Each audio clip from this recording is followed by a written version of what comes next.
लोकानां यद् विद्या दर्पणायते यद् विद्या दर्पणायते गुरुवाः पान्तनो नित्यं ज्ञानदर्पणनायिका चारित्राणां गम्भीरा मोक्षे मार्गोपदेशिका पंचप्रवेशी भगवान की एक राधिनाथ भगवान की अंतिम शासनपति भगवान महावीर स्वामी की आचार्य श्री कुंद भगवंत की आचार्य श्री विमल सागर जी महाराज की आचार्य गुरुदेव सरस्वती सागर जी महाराज की 3 करोड़ मुनि राजों की दुआ तथा जिनवानी माता की बोले देव तुलसी आचार्यों की राष्ट्र संत आचार्य विश्वास से सुंदर सागर जी गुरुदेव की भव्य आत्माओं भगवान महावीर अंतिम निर्देश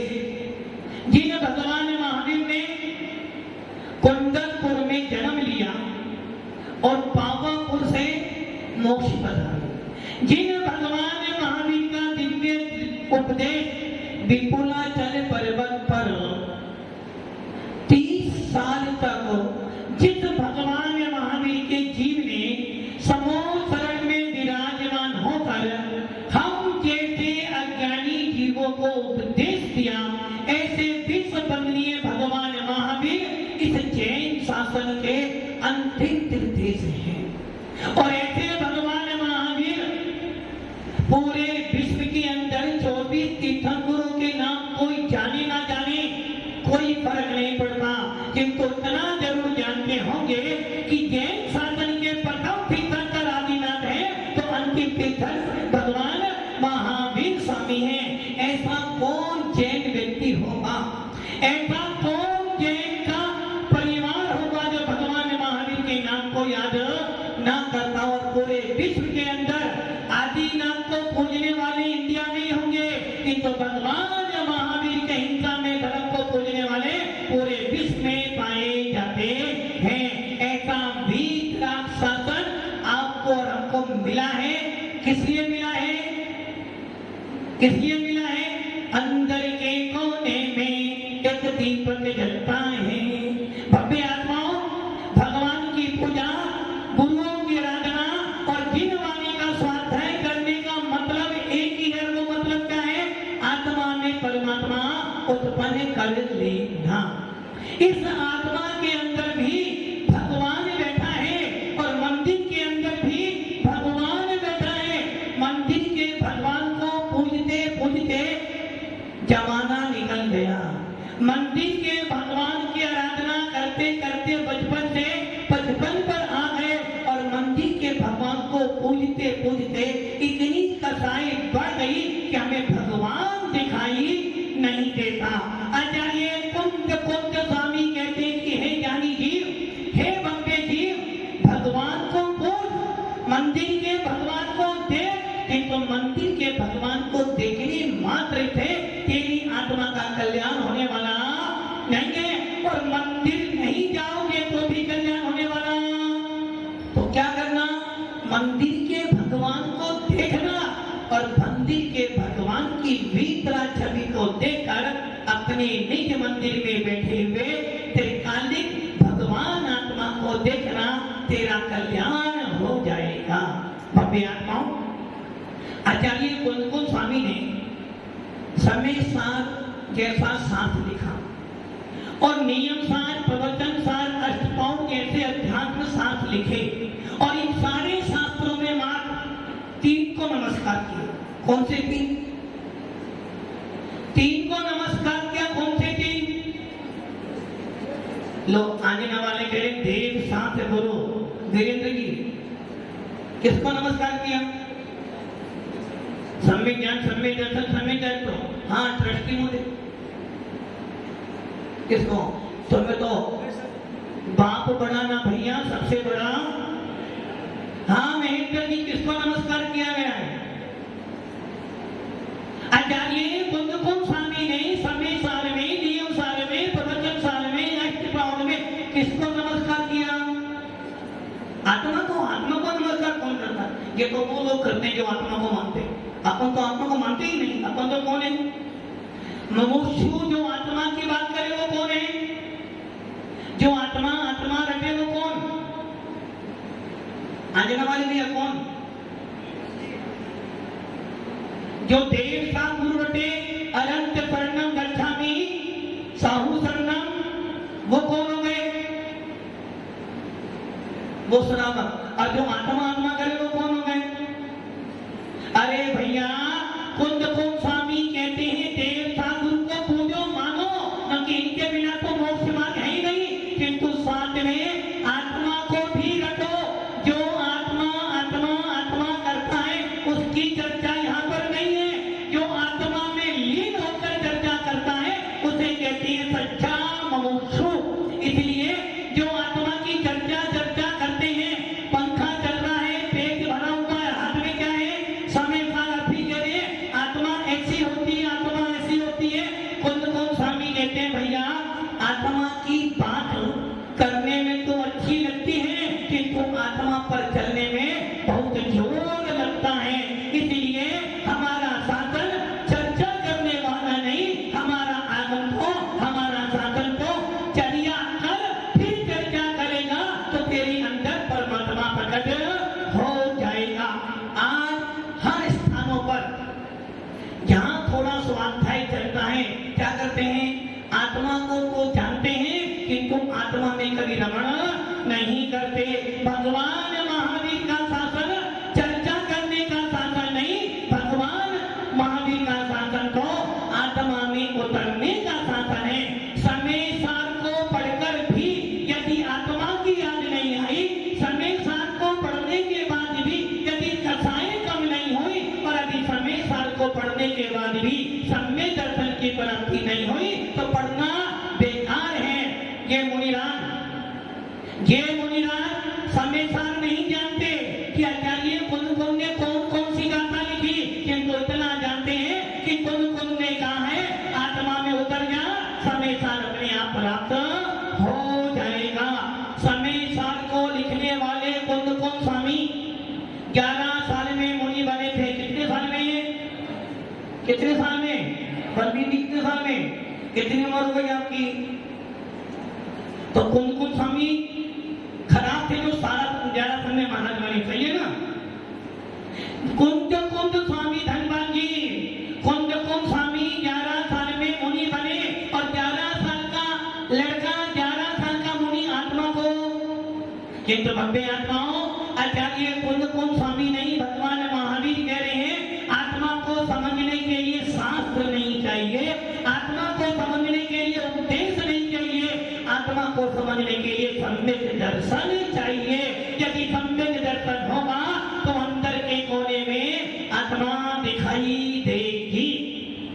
कुंद कुंद स्वामी ने 11 साल की उम्र में दीक्षा ली, और दीक्षा लेने के बाद, दीक्षा लेने से पहले कोई शास्त्र नहीं लिखे, किंतु जैसे ही दीक्षा ली मन में भाव आ गए कि एक बार को कहाँ जाना है, कहाँ जाना है? एक बार आप किसकी पूजा कर रहे हो? किसकी पूजा कर रहे हो? आकृतिम जिन चैतन्यों की पूजा कर रहे हो। और आचार्य यदि विश्व आचार्य तिल्लो पंडिती में आचार्य नेमिचंद सिद्धांत चक्रवर्ती, जिन्होंने गोम देश बाहुबली, जो पूरे विश्व के अंदर जिन शासन की ध्वजा फहरा रही है मूर्ति, जिन्होंने उनकी प्रतिष्ठा की, ऐसे नेमिचंद सिद्धांत चक्रवर्ती तिल्लो साल में कहते हैं कि जहाँ आकृतिम जिन चैतन्य होते हैं वहां की प्रतिमा कैसी होती है? 500 धनुष पद्मासन, 108 प्रतिमा अर्थात 2000 हाथ ऊंची पद्मासन प्रतिमाएं होती हैं, और प्रत्येक प्रतिमाओं के आगे 108 मंगल दल सोने चांदियों के रखे रहते हैं। और ऐसे मंदिरों में वो देव, ऐसे मंदिरों में वो देव जाकर जिनेंद्र देव की पूजा करते हैं और अपने पुण्य की सराहना करते हैं कि धन्य हो गया जीवन जो मुझे जिनेंद्र देव की पूजा करने का अवसर मिल गया। ऐसे कुंद कुंद स्वामी ने 11 साल की उम्र में भावना भाई, जो भावना आप भी भाते हो, क्या भावना भाते हो? कि हमें भी एक बात को कोई समोसण मिल जाए, तीर्थंकर का सानिध्य मिल जाए, जहां बैठकर जहां जाकर हम ये तो पूछने की है भगवान मेरे को मोक्ष कब मिलेगा। राजा सैनिक नरक में गया, उसे गम नहीं था। राजा सैनिक भगवान महावीर के परिवार का होने के बाद भी नरक में गया, गम नहीं था।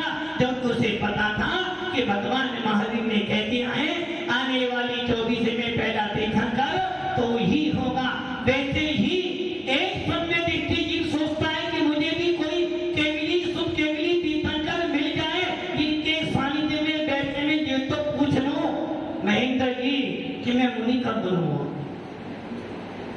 महेंद्र जी मुनि कब बनूंगा, कब, जब कोई तीर्थंकर उत्पन्न कोई ऐसा केवली सुख केवली मिल जाए इससे मैं ये तो पूछूं कि हे भगवान मुझे मोक्ष कब मिलेगा। आखिर क्या मैं ऐसे ही जाऊंगा। आचार्य कुंद स्वामी के मन में भी विकल्प आ गया कि मैं भरत क्षेत्र में बैठा हूं, कम से कम एक बार तो तीर्थंकर के दर्शन करने जाना है। किंतु भरत क्षेत्र में 24 हो गए, 25वां कोई होने वाला, 25वां कोई तीर्थंकर हो सकता है क्या, कोई हो सकता है।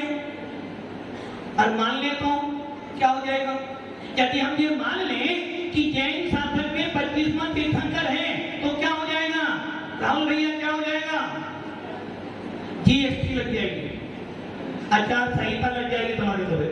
यदि जैन शासन में हम 25वां तीर्थंकर मानते हैं तो समझ लेना घोर मिथ्या तुम्हारा उदय में आ जाएगा और आपका गुलिस्तान पहला हो जाएगा। जो कि तीर्थंकर तो 24 थे, 24 ही थे, 24 ही होंगे, किंतु विदेश क्षेत्र में विद्यमान 20 तीर्थंकर होते हैं। हम जिनकी पूजा कर रहे हैं, कौन से जिनकी पूजा कर रहे हैं, 2.5 दीप में विराजमान 498 मंदिर और 2.5 दीप के बाद नंदीश्वर दीप, कुंडलगिरी और रुद्रगिरी, इस प्रकार 458 मंदिर लोग के आकृति जिनके कलों की पूजा वंदना करने का फल क्या है।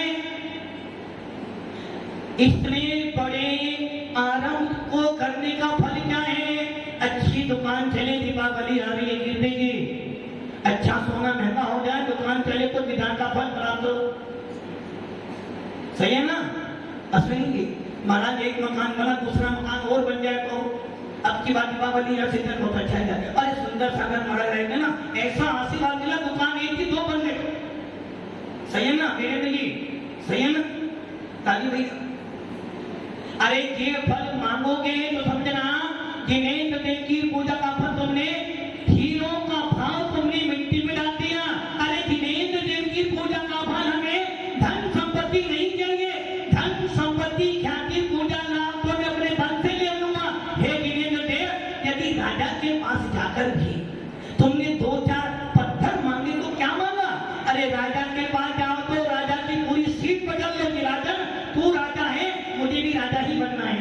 जब विनय पाठ पढ़ते या भक्तामृत पढ़ते उसमें आता है ना कि हे भगवंत ऐसे मालिक से क्या फायदा जो अपने नौकर को मालिक ना बना दे। तो हमारे पास तो कौन है, पूरे विश्व का सबसे बड़ा शासन जैनियों के पास है, पूरे विश्व में सबसे बड़े भगवान, सबसे निर्दोष भगवान यदि किसी के पास है तो जैन शासन के पास है। वो भगवान कौन सा है, वीतरागी भगवान।